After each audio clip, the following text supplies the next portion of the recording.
In order to enter service, a vehicle should go into production first. Sounds obvious, right? Well, that's the stage that a lot of really interesting and promising designs failed to pass, due to all sorts of reasons, while other designs not only entered production, but also managed to remain relevant for decades. Today, we're going to discuss vehicles belonging to the latter category, the most produced tanks of War Thunder, the legendary T-72, the T-34, the Sherman, and many others. Let's start with the American M60, the first MBT to enter service in the US.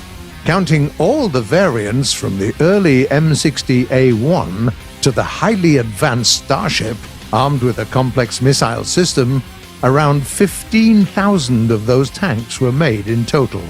The M60 was designed to be easily upgraded, allowing it and its variations to remain in service for more than 3 decades. Then we have the Soviet T-62 medium tank with 20,000 vehicles. This tank was pretty cheap to make and relatively easy to maintain, while also boasting quite a few advanced features for its time, of course. Tanks of this type were used by the Red Army for several decades as well, and also saw service in Cuba, Bulgaria, Egypt, and many other countries. After that, another American vehicle, the M3 light tank. If we take into account its upgraded version, the M5, around 22,000 of those tanks left the factory floor at one point or another. Those were really reliable as well, but the M3 wasn't a particularly forward-thinking design, being half obsolete by the middle of World War II. There wasn't anything coming to replace it until the US got the legendary M24 Chaffee, though, so it saw quite a bit of use. Let's fast forward to the Cold War era, to the 1970s. That's when the Soviet T-72, the most produced second-generation MBT in the world, made its official debut. What Soviet engineers wanted was basically a redesigned T-64 that would be both rugged and dependable, and they managed to make exactly that.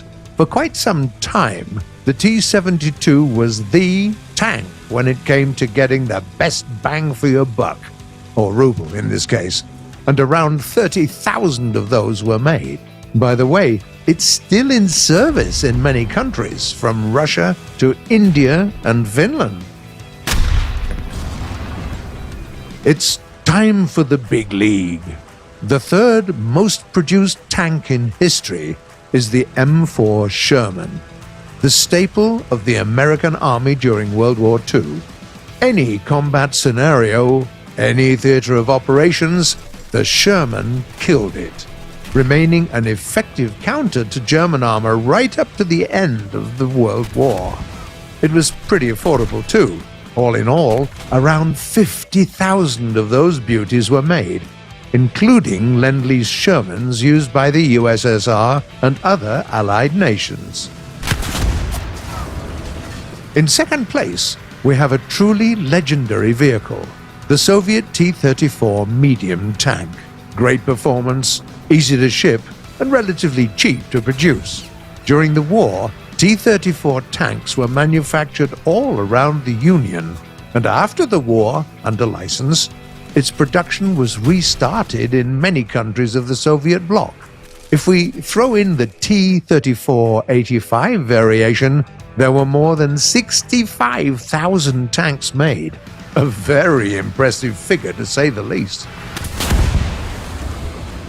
Finally, we get to the most produced tank ever. It also hails from the Soviet Union. We're talking about the T-54, obviously. It was approved for mass production a few years after the end of World War II, meaning that it incorporated all the experience gained during the war. As a result, It was a vehicle with an excellent armor arrangement and a powerful 100mm gun, which was also just as easy to build and maintain as the legendary T-34. Counting all the variants, like the Chinese Type 59, around 70,000 of those tanks were built throughout the years. Can't compete with that. Every vehicle mentioned on the list played a very important role in their respective armies.